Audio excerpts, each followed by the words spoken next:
Goeiedag, ek is Gerard van die kerk saam met jou op reis deur die Bybel in 1 jaar. Vandag lees ons Matteus 27 vers 11 tot 31. In hierdie deel sien ons die verhoor van Jesus Christus voor Pilatus. Die skare wat vir Barabbas bo Jesus verkies en uiteindelik hoe Jesus verneder, bespot en mishandel word deur die Romeinse soldate. En dan natuurlik, soos ons môre sal lees, gekruisig word. Nou, in Matteus 27 vers 11 tot 31, lees ons dat Jesus voor Pilatus staan en baie min te sê het vir Pilatus op die aanklag te steun hom. Pilatus besef baie duidelik dat Jesus onskuldig is, maar die Joodse leiers en die skare dring aan op sy kruisiging en ons weet, hy het die knie gebuig voor die druk.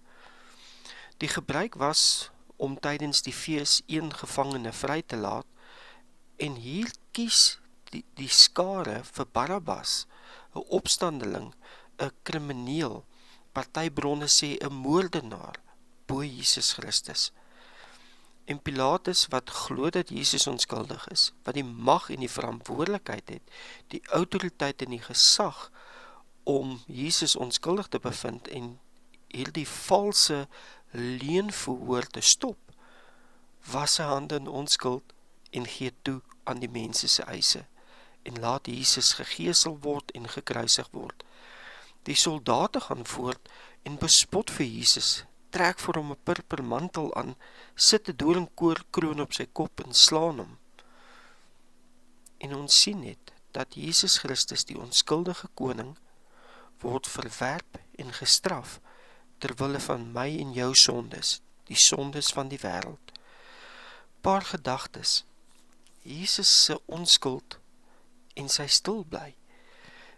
Wat my opval is dat die klagtes wat nou voor Pilatus is, gebring word teen Jesus, is heeltemal anders as dit waarvoor Jesus in hegtenis geneem is en waarvoor hy voor die owerpriester en die Sanhedrin aangekla is.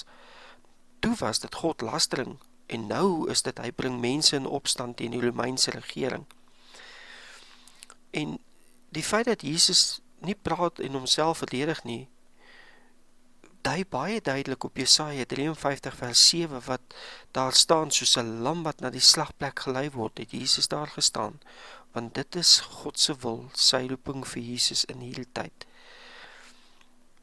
'n Les wat ek dalk hieruit kan neem is dat ek nie altyd moet terugbeklei nie, maar God moet vertrou met die uitkoms. Sjoe, is 'n groot een. Dan sien ons ook die skare wat opgesweep word om Barabbas te kies bo Jesus. Nou in Markus 15 vers 7 lees ons dat Barabbas deelgeneem het aan 'n opstand teen die Romeinse regering. Juist dit waarvoor Jesus nou valslik aangekla word, dat hy mense in opstand teen die regering bring. Die mense kies 'n bekende misdadiger bo die onskuldige Jesus Christus. Nou ek het dit nie geweet nie, Barabbas se naam beteken blykbaar seun van die Vader. En hoe ironies is dit nie, dat Jesus Christus, die ware seun van die Vader, aan die dood oorgegee word in die plek van Barabbas, die krimineel wat vrygelaat word. En dis ook tekenen van my en jou, vir wie Jesus in ons plek die straf kom dra.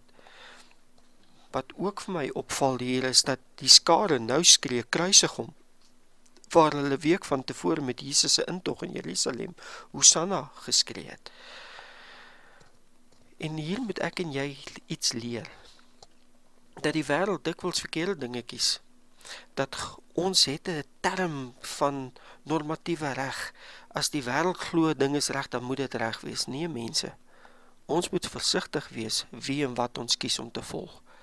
Die feit dat almal in die wêreld glo 'n ding is pink, beteken nie God se woord sê dit is die waarheid nie. En ek en jy moet kies en die woord ken, sodat ons kan weet wat die waarheid is, wanneer ons gekonfronteer word met die leuen. Wat vir my hartseer is ook Pilatus se halfhartige regverdigheid. Hy het die autoriteit en die gesag, soos ek het reeds gesê het. En al sien hy dat Jesus onskuldig is, gee hy in vir groepsdruk. Maar hoe maklik is dit vir my om hom te oordeel? Maar as ek na my eie lewe kyk, Hoeveel keer weet ek nie wat die regte ding is? Ek weet wat die regte ding is om te doen, en ek doen dit nie. Morele moed is nodig. Staan ek en jy vir geregtigheid, of buig ons die knie voor kompromie in ons lewens? En dit laat my dink aan Jesaja 5 vers 20, waar die Here sê, elende wag vir die, wat sê, dat wat sleg is, goed is, en wat goed is, sleg. Mense, hoeveel sien ons dit nie vandag nie? Mag ek en jy die woord ken, dat ons in die waarheid sal staan, in Jesus Christus. Ons sien dan ook dat Jesus ly en bespot word, die soldate bespot hom as 'n koning met die doringkroon, en die ironie is dat hy werklik die koning van die konings is, die Here van die Here. En dit maak my nederig dankbaar, omdat Jesus, soos Filippense 2 vers 8 sê, het homself verneder, hy het homself verneder deur gehoorsaam te wees tot in die dood, ja, tot in die dood aan die kruis. Hy is mishandel vir my sondes, vir jou sondes. En dit wys net sy liefde en gehoorsaamheid aan God. Kom ek en jy dank Jesus Christus opnuut vandag vir die ontsettende prys wat hy vir my en jou betaal het. Sy groete en seënwense vir jou.